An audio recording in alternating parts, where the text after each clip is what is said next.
नन्ना भेड़िया कहता है बकरी के पाँव वाइट होते हैं। नहीं, हाँ वुल्फ खाते हैं। अच्छा, नन्ना बकरा कहता है कि भेड़िए खाते हैं और हमारी मम्मा के पाँव तो वाइट हैं। ये हमारी मम्मा नहीं है, दरवाजे पे पता नहीं कौन आई है। आराम से बेटा, आराम से, ऐसे ज़ोर से नहीं लेना, आपको लग जाएगी बच्चा। अस्सलामुअलैकुम वरहमतुल्लाहि वबरकातुहू। क्या हाल चाल है आप सबकी? उम्मीद करती हूँ सब ठीक होंगे। मैं भी अल्हम्दुलिल्लाह आप लोगों की दुआओं से, अल्लाह के फजल से बिल्कुल ठीक हूँ। Welcome to another vlog.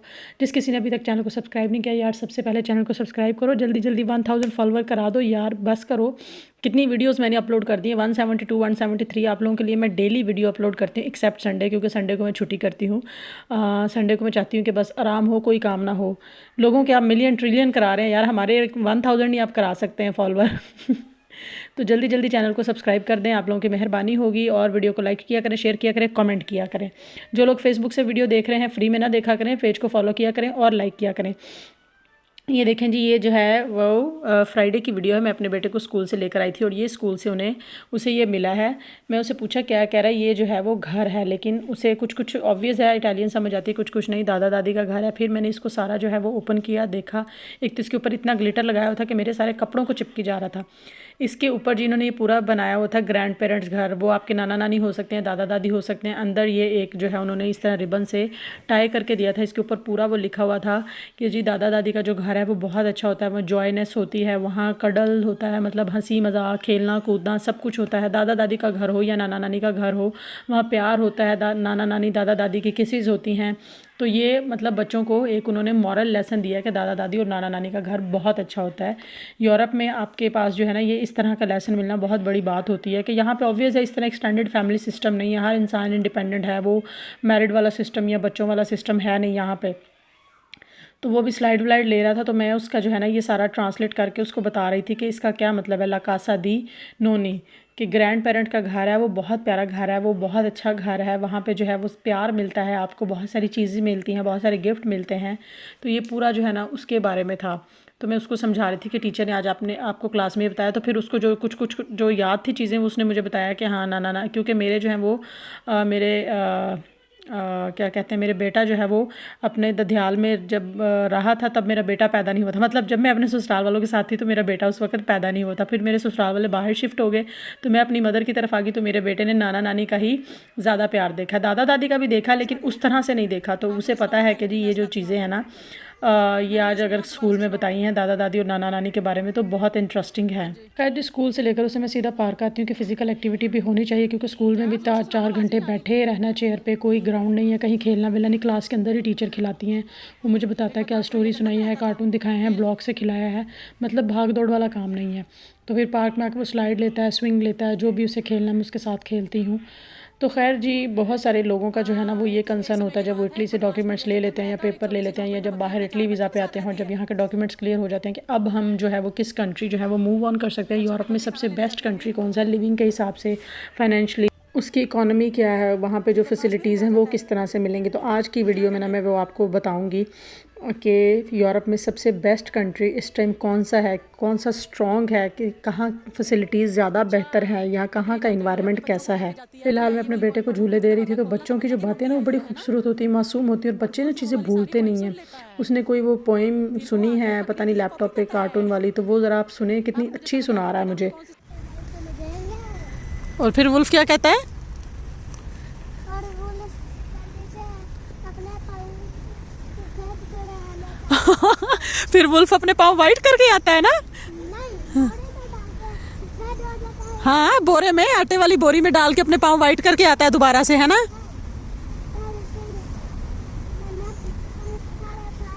दरवाजा खोल दे। और सारे भाई दरवाज़ा खोल देते हैं, समझते हैं हमारी मम्मा आ गई है ना। और फिर वो वुल्फ। हाँ वुल्फ आता है ना, लेकिन वो तो ये समझते हैं ना हमारी मम्मा आ गई है। फिर वो सारे भाई छुपते हैं इधर उधर के, ये तो भेड़िया है, वुल्फ है, हमारी मम्मा नहीं है। खैर जी, बच्चों की बातें बहुत प्यारी होती हैं, अल्लाह ताला सबको ये नेमत दे।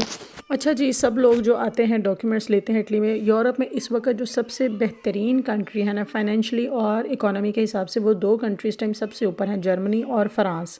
ठीक है, फैसिलिटीज़ जो है ना वो पूरे यूरोप में इसी तरह मिलती हैं। आपको बच्चों के पैसे मिलते हैं, अगर कोई लेडी प्रेग्नेंट है उसको प्रेगनेंसी के पैसे मिलेंगे, कम ज़्यादा हो सकते हैं, लेकिन यह है कि फैसिलिटीज़ सेम है। आपको जो है वो स्कूलिंग फ्री मिलती है। स्कूल की कुछ जो है मतलब मुझे तो यहाँ पे अपने बच्चे की एज सच फ़ी नहीं देनी पड़ी, बुक्स का जो खर्चा होता है वही मुझे पे करना पड़ा। जो स्कूल वालों ने मुझे कहा या आपका कोई सिक्योरिटी का कोई 5-10 रुपये वो मांगते हैं, या कोई वॉलंटरी आप ऐड करना चाहें। अच्छा, इन्वायरमेंट के लिहाज से जो सबसे पहले माहौल आता है, क्लाइमेट आता है या वेदर आता है, उसके हिसाब से इस टाइम इटली और स्पेन, जिनका मुझे आइडिया है, सबसे बेस्ट है कि यहाँ पे चारों मौसम आते हैं, गर्मी, सर्दी, बहार, ख़िज़ां। ठीक है। अब जो सबसे बेहतरीन कंट्री में जर्मनी और फ्रांस को क्यों कह रही हूँ, फाइनेंशियली उनको इस वजह से कह रही हूँ कि वहाँ पे जो है ना काम की बहुत ज़्यादा जो है ना वो अपॉर्चुनिटीज़ हैं। इटली में ऐसा इस तरह से काम नहीं है। अगर आपको काम मिल भी जाता है, काम उन लोगों का है जो पुराने रह रहे हैं, जिनके पास लाइसेंस वगैरह है, या जो अपना बिजनेस कर रहे हैं, यानी जिनको काफ़ी साल हो गए। अब कोई नया आता है जैसे फैमिली को लेकर इटली में कि जी मैं डॉक्यूमेंट ले लेता हूँ, फिर फैमिली का भी खर्चा करना है, घर भी देखना है, बिल वगैरह हर चीज़ देखनी है आपने। तो और अगर आप इस तरह की कर रहे हैं, दिहाड़ी आप कर रहे हैं 40-50 यूरो की, तो आप किस तरह अपने घर का सारा सर्कल लेकर चलेंगे। अगर आपके बच्चे भी हैं 3-4, एक बच्चा हो या 2 लोग हों तो चलें, फिर भी इंसान अपना सर्कल किसी ना किसी तरह चला लेता, अल्लाह ताला कोई ना कोई सबब बना लेता है। लेकिन जर्मनी में जो है वो आपको जो पर डे आपको मिलता है, वो जब मैं थी वहाँ, जो मेरे नॉलेज में था उस वक्त जो है वो 85+ रेट चल रहा था यूरो। ठीक है, और वो भी 8 घंटे का कुछ इस तरह से। ठीक है, कॉन्ट्रैक्ट वर्क मिलता है, वहाँ आपका टैक्स जाता है, वहाँ बहुत सहूलतें। यहाँ पे अगर आप किसी के पास प्राइवेट में काम कर रहे हो, जिसे हम नॉर्मल ज़ुबान में काले में काम कहा जाता है, ना तो वो आपका टैक्स पे करेगा, ना उस तरह से सहूलतें होंगी। जो एरिया टू एरिया डिफरेंट है। और जो है क्या कहते हैं, फ़्रांस में भी बहुत ज़्यादा काम है। और फ़्रांस में सबसे बड़ी बात है कि अगर आप विदाउट फ़र्ज़ करें आप इटली वीज़ा पे हैं, वहाँ जाके आप अजील वगैरह करा लेते हैं या इस तरह का कोई सीन कर लेते हैं, तो आपका बच्चा जो है वो 3 से 4 साल स्कूल जाएगा, उसको डॉक्यूमेंट मिलेंगे, साथ ही माँ को मिल जाएंगे, और उसके बाद आप फादर के भी चेंज करा सकते हैं। कुछ ऐसा सीन है वहाँ। मुझे इसलिए भी फ्रांस का आइडिया कि मेरे मामू जो है वो फ्रांस में होते, लेकिन उनके डॉक्यूमेंट्स उनके पास कार्ड था जो 10 ईयर्स का होता है इटली का, वो अपने बेटे को लेकर आए थे इटली वीज़ा पे, और उसके बाद वो फ्रांस में लेके वहाँ जाके उन्होंने शो नहीं कराया कि ये मेरा बेटा, उसकी अजील वजील कराई। उसको अंडर एज था, वो पता नहीं 15 ईयर की एज में आया था, उसको स्कूल पढ़ाया 4 साल, और 4 साल के बाद उसे कार्ड मिल गया, वो कार्ड अपना चेंज कराता है, और पता नहीं कितने साल बाद उसे नेशनैलिटी मिल जाएगी, कुछ टाइम होता है। अब मेरा ख्याल है उसे मिलने वाली है, क्योंकि अब वो 20 है, 5 साल हो गए हैं, पता नहीं कितने साल बाद मिलता है, मुझे नहीं याद, कि उसे 6-7 साल तो हो गए हैं जहाँ तक मुझे याद पड़ता है। तो जो है फिर आपको ये भी नहीं होता कि आप बार बार यहाँ पे आएँ। जैसे इटली में बहुत टाइम लग रहा है डॉक्यूमेंट्स में, आपके फिंगर्स की डेट बहुत बहुत लंबी जा रही है, आपको सुजोर मिलने में बहुत टाइम लग जाता है अगर फिंगर्स हो गए हैं, पर फतूरा की अपॉइंटमेंट्स नहीं आ रही हैं, तो बहुत ज़्यादा टाइम लग रहा है। तो लोग क्या करते हैं कि यहाँ पे आते हैं, फिर किसी और कंट्री में जाके अजील करा लेते हैं, जो फैमिली वाले हैं। अकेला बंदा तो फिर जाके फंसेगा ही ना, ज़ाहिर बात है, नई जगह पे जाके।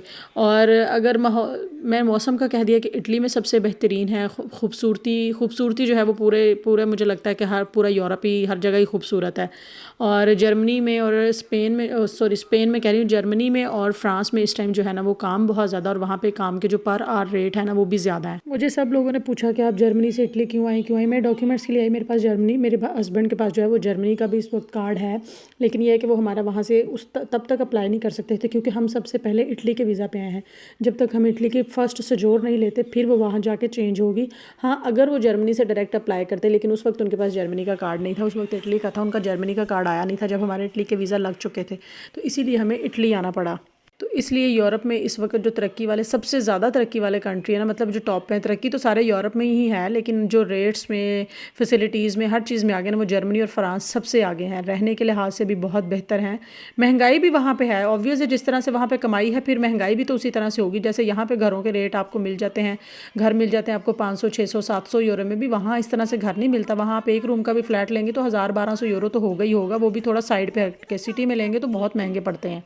लेकिन बस ये है कि ये आप अगर आप इटली से कहीं शिफ्ट होते हैं तो लैंग्वेज बैरियर आ जाएगा कि आपने इटली की सीखी है, फिर आप जाके अगर जर्मन में जाते हो डच सीखें, फ्रांस में जाते फ्रेंच सीखें। इसलिए बहुत सारे लोग इटली का जो है ना पासपोर्ट लेके वो मोस्टली कोशिश करते हैं कि यूके में चले जाएं, वहाँ जाके भी इंग्लिश सीखनी पड़ती है। लेकिन इंग्लिश एक ऐसी इंटरनेशनल लैंग्वेज बन चुकी है कि वो सीखना, वो बोलना बच्चों के लिए आसान होता है। दूसरा, हमारे पाकिस्तानियों का एक ये भी डिलेमा है कि इनका दिमाग में ये बैठा होता है कि इंग्लिश आएगी तो हम बहुत हाई फाई हो जाएंगे, हम अपने मुल्क में जाके अपने रिश्तेदारों में जाके बताएंगे जी हमारा बच्चा इतनी फर इंग्लिश बोलता है।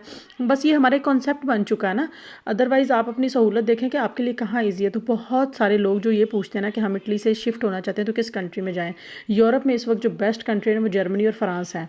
ये देखिए जी, पार्क में बैट बॉल खेल रहे थे। ये बैट जो है हमने पाकिस्तान से मंगवाया है। कोई आया था उसके हाथ, तो वो बच्ची रोने लग गई कि मुझे ये लेकर ही जाना साथ। उसको साथ खिलाया भी, फिर भी वो रोने लगी। बस जी, आज के ब्लॉग को यहीं पे एंड करते हैं। अपना बहुत सारा ख्याल रखिएगा, अच्छा सोचिए, अच्छा कीजिए, मुझे दुआ में याद रखिएगा।